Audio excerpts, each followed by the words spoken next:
우리 중에 건강이 중요하다는 걸 모르는 사람이 없어요. 건강이 중요하다는 걸 알고 있는데 건강을 갈망하는 것, 그리고 그 갈망을 실천하는 것은 다른 문제죠. 다 알지만 건강을 갈망하진 않아요. 혹은 갈망을 실천하지는 않아요. 중요하다는 건 아는데. 그래서 건강에 대한 갈망과 실천은 본인이나 혹은 내 자신만큼이나 내가 중요하게 생각하는 사람이 건강을 잃고 절망을 경험한 후에야 일어나게 되는 우리 마음의 사건이고 몸의 사건이죠. 그게 건강에 대한 갈망과 실천을 이루게 하는 사건이 돼요. 하지만 그때가 되면 좀 늦었을 가능성도 있기 때문에 위험하죠. 우리는 잘 알아요. 뭐냐면 모든 중요한 일들은 급하지 않다는 사실을 알아요. 이건 좀 우리가 진짜 항상 명심해야 돼요. 모든 중요한 일은 절대로 급하지 않습니다. 그래서 그 매우 중요한 그 일을 중요한 일들 중에 급한 일은 없어요. 그러니까 매우 중요한데 급하지 않은 그 일을 마치 매우 급한 것처럼 중요시하면서 매일 꾸준히 일정하게 실천하는 것이 제대로 사는 길이라는 사실을 절대로 늦지 않게 알아야 됩니다. 예를 들어서 건강, 이거는 급하지 않아요. 매우 중요하죠. 아무리 내가 여력이 많고 해도 다 이뤄요. 아무것도 못해요. 하고 싶어도 아무것도 못해요. 진짜 우리 교회에도 아주 건강이 안 좋으신 어르신이 계세요. 재산은 많으세요. 아무것도 못하세요. 늘 아프니까. 사실은 그런 문제지만 사실은 마음의 건강이 더 그렇죠. 마음의 건강. 저는 이 시간에 마음의 건강은 곧 사랑과 예배라고 확신합니다. 마음의 건강은 사랑과 예배예요. 사랑은 우리의 인생과 역사의 전체죠. 인생과 역사의 전부가 사랑이에요. 결국은 다 사랑 이야기예요. 사랑이 없으면 아무 의미가 없어요. 무미건조할 뿐이죠. 전부 다 사랑 이야기예요. 탐욕도 사랑 없음의 이야기지, 사랑에 대한 갈망의 이야기, 사랑과 관련된 이야기예요. 탐욕이라는 것은 사랑 없음의 이야기일 수 있는 것이죠. 그것으로 인해서 사랑에 대한 갈망이 일어나는데, 그거 예배는 뭐죠? 예배는 사랑의 표현이에요. 그래서 우리는 내가 지극히 사랑하는 것을 예배하게 되어 있어요. 그래서 어떤 사람은 돈을 예배하잖아요. 자기의 자존심을 예배하는 사람도 있고, 그리고 자기의 어떤 존재감을 예배하는 사람도 있고, 저처럼 과거에, 그리고 또 어떤 힘을 예배하는 사람들이 있죠. 그래서 권력을 위해서라면 어떤 희생도, 어떤 대가도 치르려고 하는, 그래서 내가 그것을 위하여 어떤 대가도 치르려고 하는, 또 그것 때문에 다른 중요한 많은 것들을 포기하게 만드는, 또 그런 것들을 파괴하게 만드는 바로 그것이 내 사랑의 대상이고 내 예배하는 거죠. 그것을 우리는요, 우리가 사랑하는 것을 예배하고 예배하는 그것을 닮아갑니다. 그래서 평생 내가 예배해온 것, 내가 추구하고 예배해온 그것이 얼굴에 쓰여 있게 돼요. 그 인생의 그 자태가 그것을 닮게 되어 있어요. 그래서 무엇을 예배하느냐가 내 인생을 결정하는 거죠, 결국은. 그런데 이 사랑과 예배는 치명적으로 중요하지만 다급하지는 않아요. 내일 해도 되고 미뤄도 되고 계속 미루게 되는 거죠. 그래서 자꾸 미루다가 그것을 거의 잃고 나서야 그 중요성을 뒤늦게 깨닫고 갈망하듯 소원하게 되는 거죠. 그래서 이걸 너무 늦지 않게 알아채는 게 너무 중요하죠. 누군가가 말했어요. 오늘 시인에게, 야, 명절에 예루살렘 성전에 같이 갈래? 명절이 됐는데, 예루살렘 성전에 갈 때가 됐는데 같이 갈래? 이렇게 얘기했어요. 다시 다른 말로 하면 뭐죠? 너 예배하러 갈래? 때가 됐는데, 이렇게 이제 물은 거죠. 그러니까 소위 순례길 초대예요. 순례길을 같이 가자고 누군가가 초대했어요. 근데 그 말이 너무 기뻤어요. 진짜 너무 기뻤어요. 1절 읽겠습니다. 1절 다시 시작. 사람이 내게 말하기를 여호와의 집에 올라가자 할 때에 내가 기뻐하였도다. 여러분 보세요. 이 기쁨이 어떻게 해서 생겼을까요?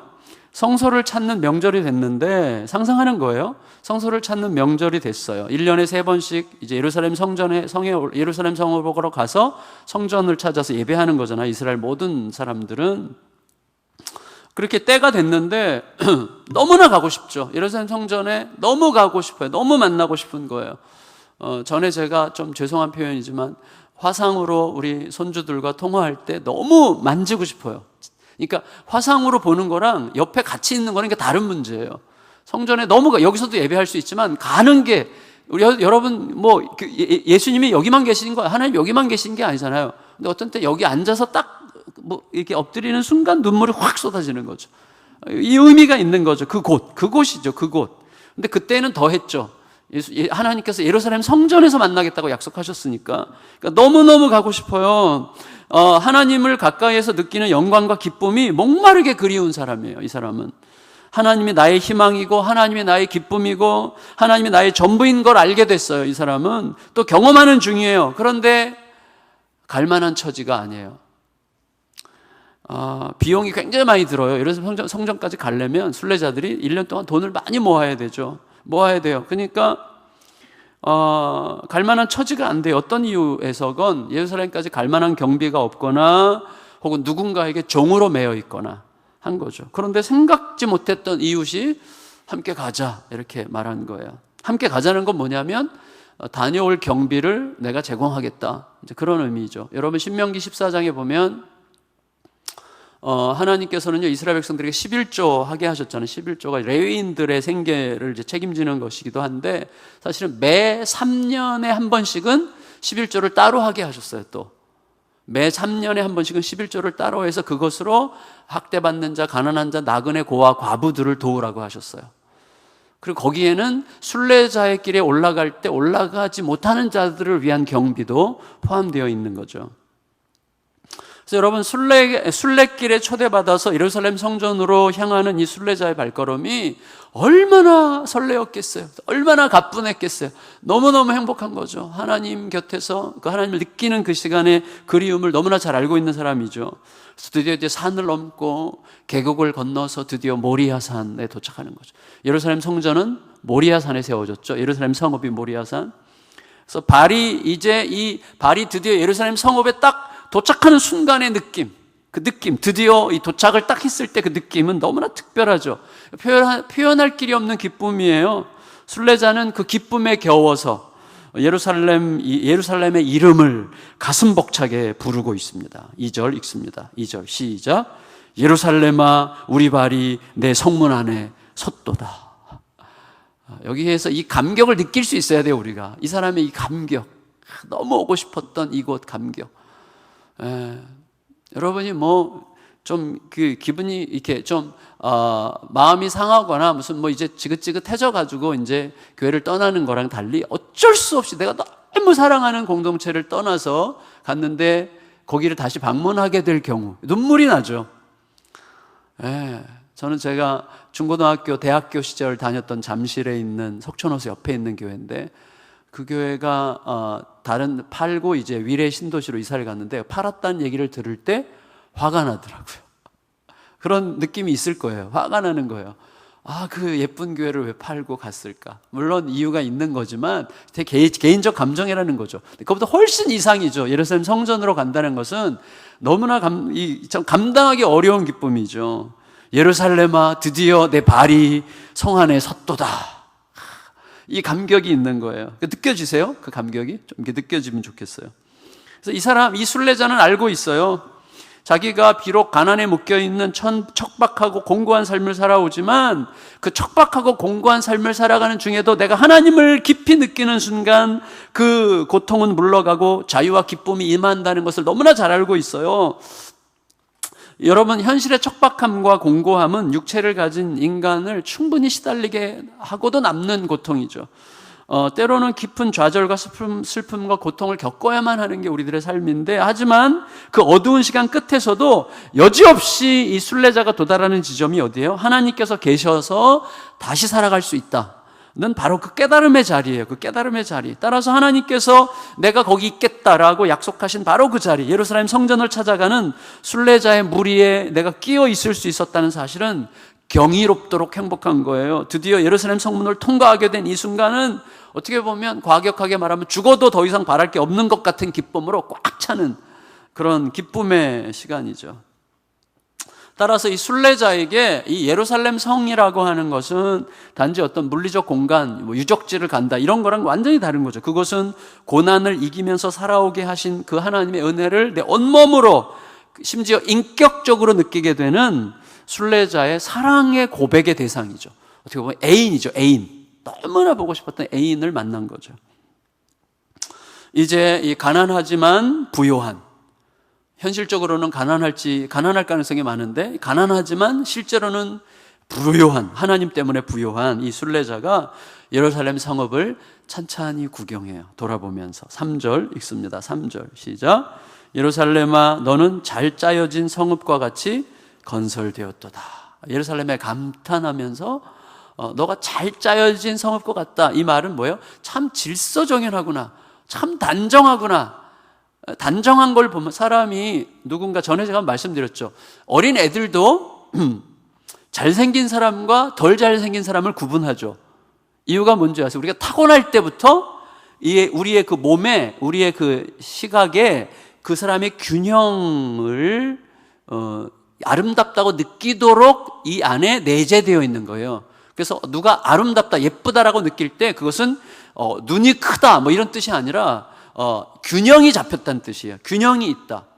그래서 사람들이 제가 최근에도 굉장히 많이 들었는데, 제가 외부 집회 가면 사람들이 첫 번째 놀라는 게 뭔지 아세요? 다들 진짜 갈 때마다 이런 사람들을 만나요. 저에게 좋은 소식은 아닌데 뭐냐면, 목사님 진짜 엄청 큰 분인 줄 알았어요. 그래서 못 알아봤대요. 제가 이렇게 작은 줄을 알고는 못 알아보는 분이 많아요. 그러니까 이 화면상에 저는 굉장히 커 보이나 봐요. 왜 그렇죠? 균형이 잡혀 있으니까. 사람이 균형이 잡혀 있으면요 커 보여요. 어떤 사람 키가 큰데도 머리가 크다든지. 요새 이상범 목사님이 약간 작아 보여요. 배가 자꾸 나오니까 사람이 균형이 이런 말이라도 해야 제가 위로를 받죠. 근데 이 균형이, 그러니까 이 사람이 지금 예루살렘 성전을 통해서 보는 게 균형이거든요. 참 질서정연하다. 여러분, 우리의 삶이 왜 이렇게 힘들고 불편하죠? 질서가 깨졌기 때문이에요. 뭔가 있어야 될 게 있어야 될 자리에 그게 가 있지 않는 거예요. 있을 게 있을 자리에 짝짝 가 있어야 평화가 있는 거거든요. 내 마음의 한 구석이 상했고 딴 데가 있고 엉뚱한 데가 있고 아니면 빼앗겼고, 마음을 누가 뺏어가잖아요. 빼앗겼고, 뭐 내가 뺏긴 것도 문제지만, 그래서 내가 있어야 될 자리에 뭐가 없는 게 우리를 혼란스럽게 하고 힘들게 하는 거예요. 근데 예루살렘 성전을 딱 갔을 때 느껴지는 하나님 임재의 자리에서 느껴지는 그 질서정연함, 있는 모습 그대로 있어도 괜찮은 그 평화가 확 느껴지면서 이 노래를 부르요. 예루살렘아 너는 참 잘 짜여진 좀 조화로운 성읍이로구나, 이렇게 노래하는 거예요. 그러니까 참 잘 건설됐다, 건축학적으로 참 아름답구나, 이런 의미라기보다는 그걸 넘어서 성읍의 단정하고 차분하게 정돈된 모습에서 하나님의 손길과 하나님의 임재의 그 질서, 하나님이 들어오시면 쫙 자리가 잡히죠. 그러니까 그 질서, 임재의 질서를 느끼는 중이죠. 아주 잘 정돈된 그곳은 서로를 향한 오해, 불신, 분노의 혼돈이 사라지는 시간이에요. 하나님의 질서 안에서 이해, 소통, 사랑이 충만한 곳으로 느껴지는 거죠. 그러니까 여러분, 우리가 막 혼란스럽고 미움으로 가득하고 오해로 힘들고 막 상처로 아프고 막 뭐가 뭔지 모르겠고 복잡하고 염려되고 근심되고 불안하고 어쩔 줄 모르는데 하나님 앞에 탁 와서 하나님의 말씀과 그의 임재와 그의 선하심을 딱 느끼는 순간 쫙 잡히면서, 그래, 다 내가 뺏긴 거지, 다시 제자리로 돌아와라, 괜찮아, 내버려둬, 이렇게 하면서 다시 정돈이 착 되는 그 느낌을 지금 표현하는 거죠. 그에 따라서 지금 순례자는 성읍의 거리를 지나서 성전으로 향하고 있는 지금 모든 순례자들의 행렬조차 너무나 귀하게 보이는 거죠. 야, 진짜 나와 함께 가는 사람들이 이렇게 많구나. 여러분, 우리가 예배를 이렇게 여러 명이 함께 드린다는 건 진짜 영광스러운 거거든요. 내가 혼자 가는 길이 아니구나, 이걸 좀 우리가 이해해야 되는데, 우리는 어려움이 오면 어려움을 극단적으로 나만의 어려움이라고 생각함으로 나를 영웅으로 만드는 거거든요. 사실은 나 같은 어려움을 가진 사람이 어디 있어. 이런 식의 약간 영웅이 되려고 하는 마음이, 이것 좀 표현은 약간 역설적인데, 우리는 그래서 나만의 어려움을 더 강화시켜서 나를 스스로 이런 어려움을 통과하는 사람인 것처럼 느껴서 다른 사람들의 어려움은 아무것도 아닌 것처럼 느끼는 아주 나쁜 습관이 있는 거예요. 근데 함께 예배하는 자들 속에서 그들도 나보다 더 큰 내 이상의 고통과 아픔을 가지고 이 자리에 왔을 텐데 참 이들이 이곳에서 함께 예배하고 있구나, 아름답다, 그러면서 이겨내는 거예요. 그 함께 순례자의 무리를 보고 노래한다는 게 얼마나 귀한 일인지 몰라요. 그래서 이 사람들은 이스라엘 각 지파에서 몰려온 순례자들이죠. 나처럼 여호와의 은혜를 알고 여호와를 사랑하고 여호와로 인해서 삶의 의미와 기쁨을 발견하는 자들이죠. 이들은 하나님이 지시하신 이 1년에 3번씩 가라고 하는 이 규정을 뛰어넘어서 기쁨으로 올라왔어요. 그래서 이들이 예루살렘을 찾은 이유는 복받기 위해서가 아니라 여호와의 이름에 감사하기 위해서 올라온 순례자들이었어요. 4절을 읽습니다. 4절 시작. 지파들 곧 여호와의 지파들이 여호와의 이름에 뭐하라고? 감사하려고 이스라엘의 전례대로 그리로 올라가는도다, 이렇게 노래하죠. 그러니까 여러분, 이 순례자들은요, 알라의 무슬림의 순례자들은 그래 순례를 해야만 신으로부터 뭔가를 받는다고, 복을 받는다고 생각하는데, 그거는 알라의 순례길과 여호와의 순례길이 다른 거예요. 여호와의 순례길은 사실은 순례를 공로 삼아서 하나님으로부터 더 많은 무엇을 받기 위해서 올라온 게 아니에요. 이 사람들은 하나님께서 이미 주신 축복, 생명의 관계를 맺으시고 자녀 삼으시고 영원토록 책임지실 것을 약속하셨기 때문에 그 은혜와 약속의 감사와 기쁨을 드리고자 올라온 거예요. 거래하기 위해서가 아니라 사랑을 고백하고 감사를 표시하고 예배하기 위해서 올라온 거예요. 여러분, 거래의 힘은요 정말 미약합니다. 감사와 사랑의 힘을 세상에 누가 당할 수 없어요. 그 힘이 있는 거예요, 이 순례자들에게.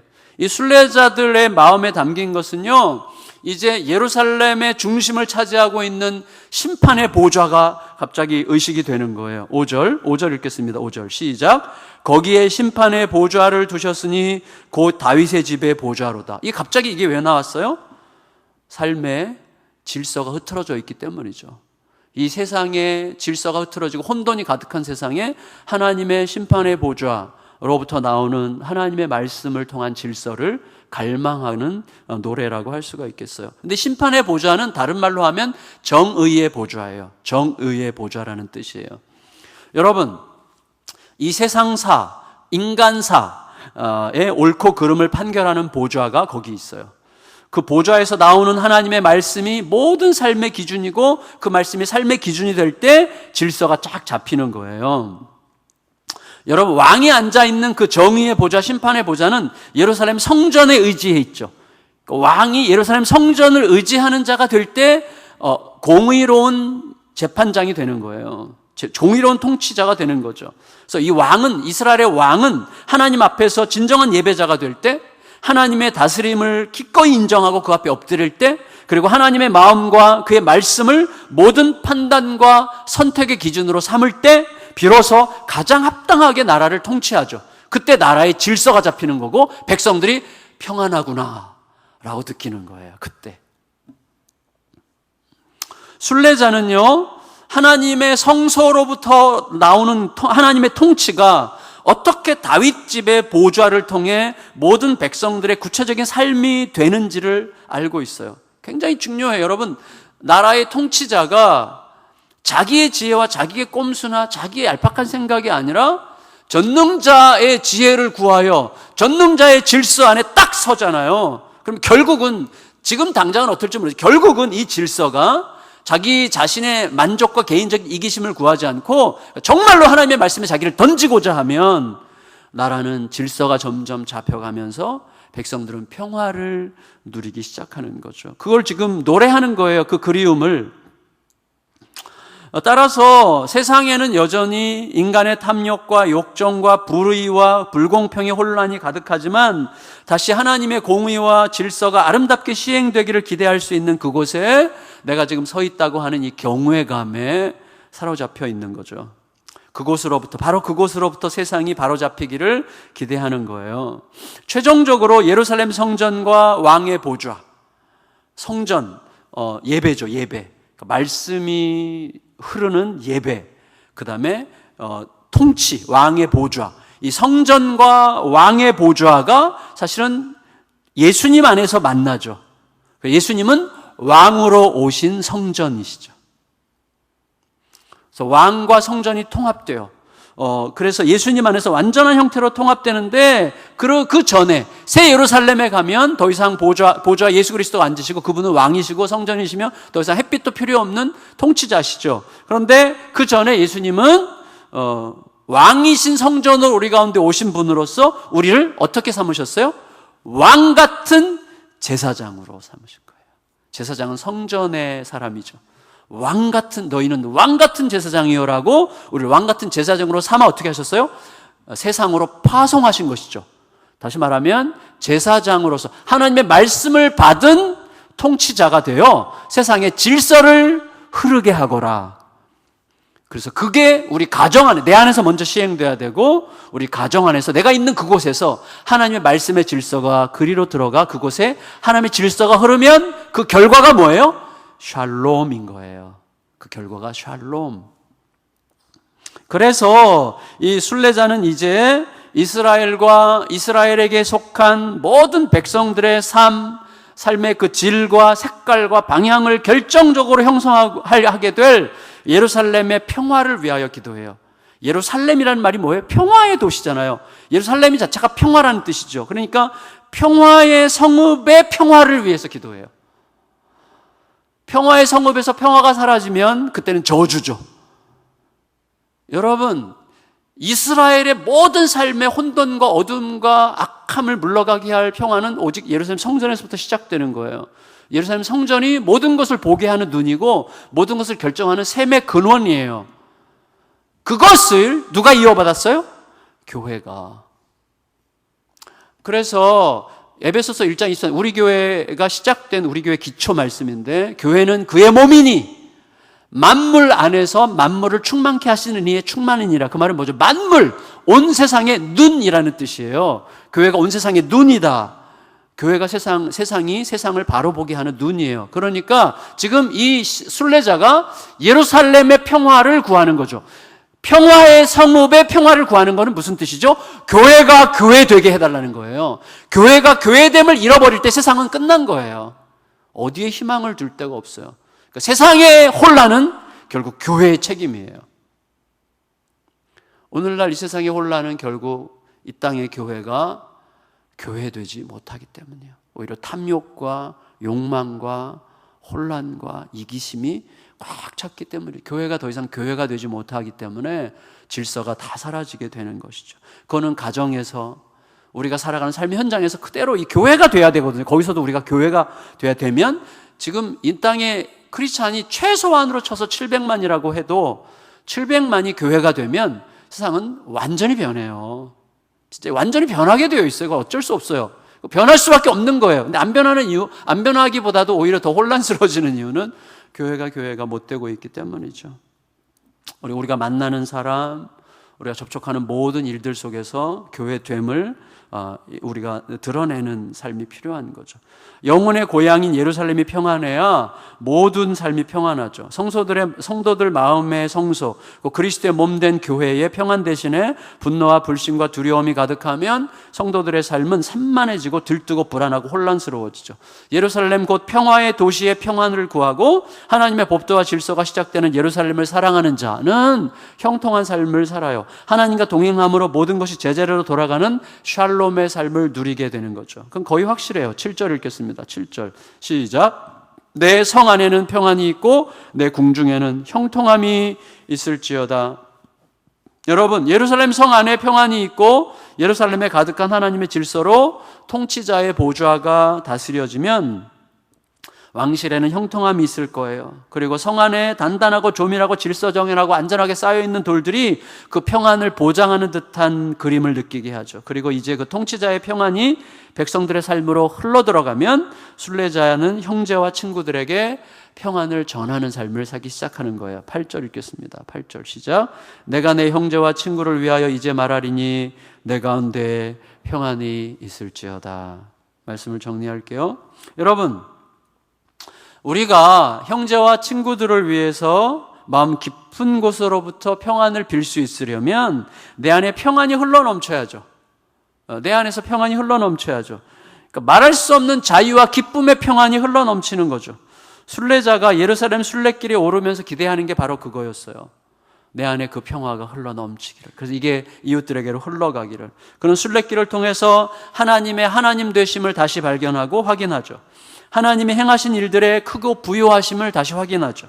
하나님이 어떻게 나의 전부이신지를 다시 한번 확인하죠. 그래서 마음 깊은 곳에서부터 일어나는 평안을 느끼고 있는 중이고, 그 평안의 힘으로 형제와 친구들에게 평안을 전하고 싶은 감동을 풍부하게 느끼고 있어요. 그래서 그는 순례길의 목적을 달성했어요. 그래서 이제 하나님의 집, 곧 예루살렘 성전을 위해서, 그리고 그 성전으로 인해서 복과 평안을 얻어서 살아가게 될 가족들과 형제들과 친구들을 위해 복이 되는 삶을 살기로 결정해요. 그들을 위해서 복을, 평안을 비는 삶을 살기로 결정하죠. 9절 읽고 정리할게요. 9절 시작. 여호와 우리 하나님의 집을 위하여 내가 너를 위하여 복을 구하리로다. 여러분, 우리는 자기 혼자 평화를 누릴 수 있는 존재가 절대 아니죠.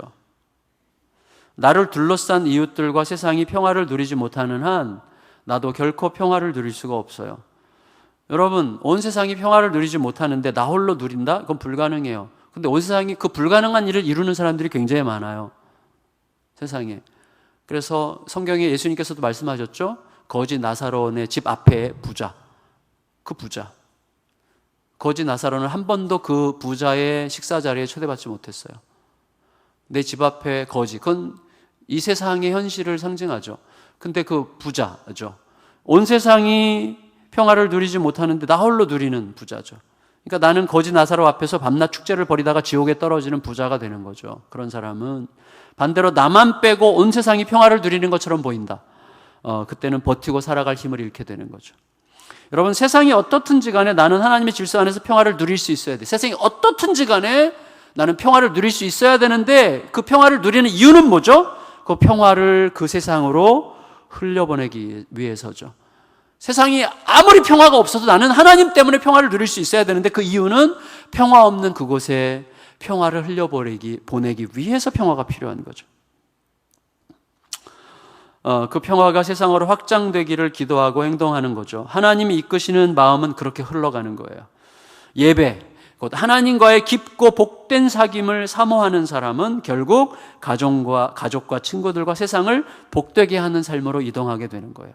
예배를 열심히 드리는데 나로 인해서 내 주변의 사람들이 복됨을 경험하지 못한다. 예배를 잘못 드리고 있는 거죠. 다시 말해 예배하는 나를 예배하는 거예요.